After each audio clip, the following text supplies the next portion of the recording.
नमस्कार दोस्तों, आपका स्वागत है ग्रीन गार्डन में। आज हम ग्रो करेंगे मिर्च का पौधा। आप अपने घर के अंदर मिर्च का पौधा आसानी से ग्रो कर सकते हैं और ये एक F1 हाइब्रिड चिली प्लांट है, यानी कि ये एक हाइब्रिड पौधा है। इसके लिए हम सॉइल देखते हैं। सबसे पहले हम लेंगे गार्डन सॉइल 70% और 30% लेंगे वर्मी कंपोस्ट और दोनों को अच्छे से मिक्स कर लेंगे। और मिक्स करने के बाद एक छोटा हम गमला लेंगे सीड्स को उगाने के लिए। सीडलिंग्स को तैयार करने के लिए आप सीडलिंग की जो ट्रे होती है वो भी ले सकते हैं। इसके अंदर थोड़े से हम पत्थर डालेंगे ताकि मिट्टी हमारी बाहर ना निकल जाए। आप किसी भी तरह के पत्थरों का इस्तेमाल कर सकते हैं। जो टूटे हुए गमले होते हैं वो यूज़ कर सकते हैं।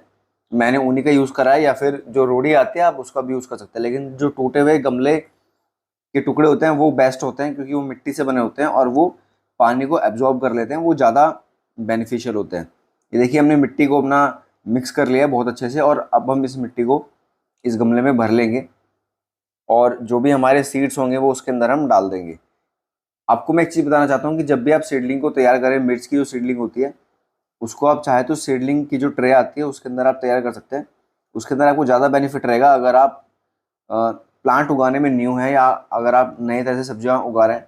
उसको निकालने में आपको थोड़ा ज़्यादा आसानी रहेगी, क्योंकि आपको सिर्फ हल्का सा टैप करना और पूरी पूरी सीडलिंग आपकी बाहर निकल जाएगी।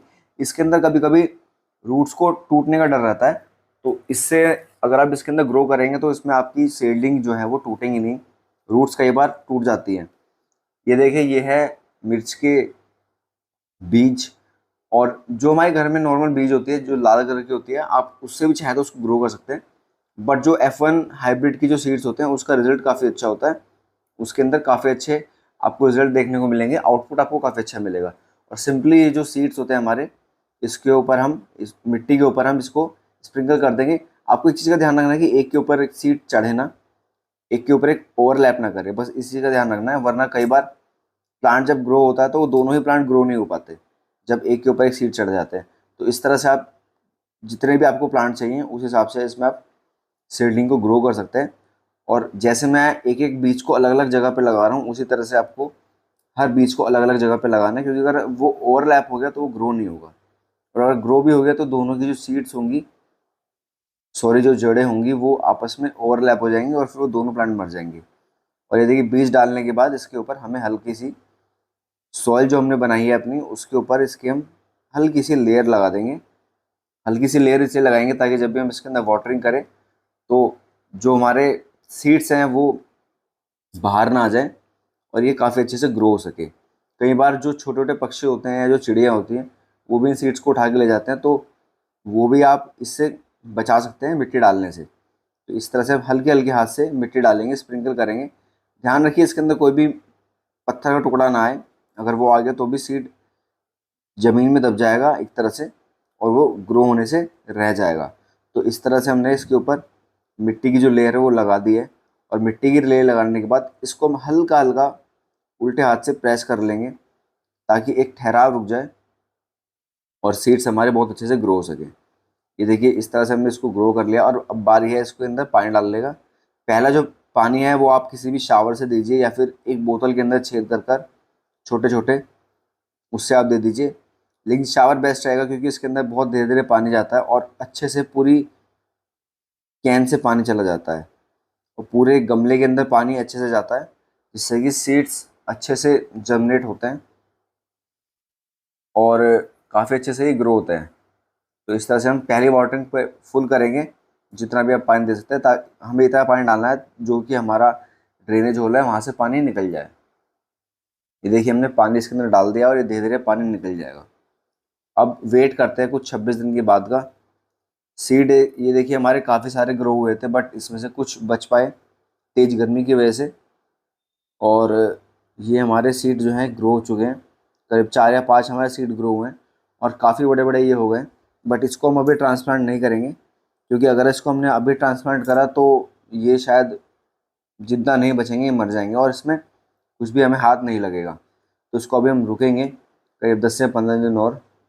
अब ये देखिए, ये है 38 दिन के बाद का रिजल्ट। 38 दिन के बाद ये प्लांट हमारे इतने बड़े हो चुके हैं कि अब हम इनको दूसरे प्लांट के अंदर अलग अलग लगा सकते हैं। अलग अलग प्लांटर के अंदर हम इसको लगा सकते हैं। जो कि हमारे 4 सीड हुए थे ग्रो, ये देखिए इसके अंदर जो बड़ी कली हैं वो भी आनी शुरू हो गई हैं और इनका साइज़ जो है वो करीब 6 से 7 इंच का हो चुका। तो ये एक परफेक्ट टाइम है इसको ट्रांसप्लांट करने का। ट्रांसप्लांट के लिए मैंने 12x12 का एक छोटा गमला लिया है, आप चाहे तो उससे बड़ा ले सकते हैं। इसके अंदर हमने छेद किए हैं काफ़ी सारे, और साइज़ आप देख सकते हैं मेरे हाथ के हिसाब से। इसके अंदर छेद करना बहुत ज़रूरी है, और छेद करने के बाद इसके अंदर जो भी हमारी सॉइल मिक्स है वो भर देंगे। सॉइल मिक्स में वही रखनी जो हमने पहले रखी थी, 30% वर्मी कंपोस्ट या फिर गोबर की खाद, और बाकी हमारी मिट्टी 70%, जो हमारी नॉर्मल गार्डन की सॉइल होती है। चाहे तो उसके अंदर आप थोड़ा सा कोकोपीट भी मिक्स कर सकते हैं, और इस तरह से इसके अंदर हम सारी मिट्टी डाल लेंगे। मिट्टी डालते हुए आपको इस चीज़ का ध्यान रखना है कि हल्के हल्के एक अंतराल के बाद हम इस मिट्टी को थोड़ा थोड़ा दबाते चले जाएंगे, ताकि मिट्टी हमारी सेटल हो जाए।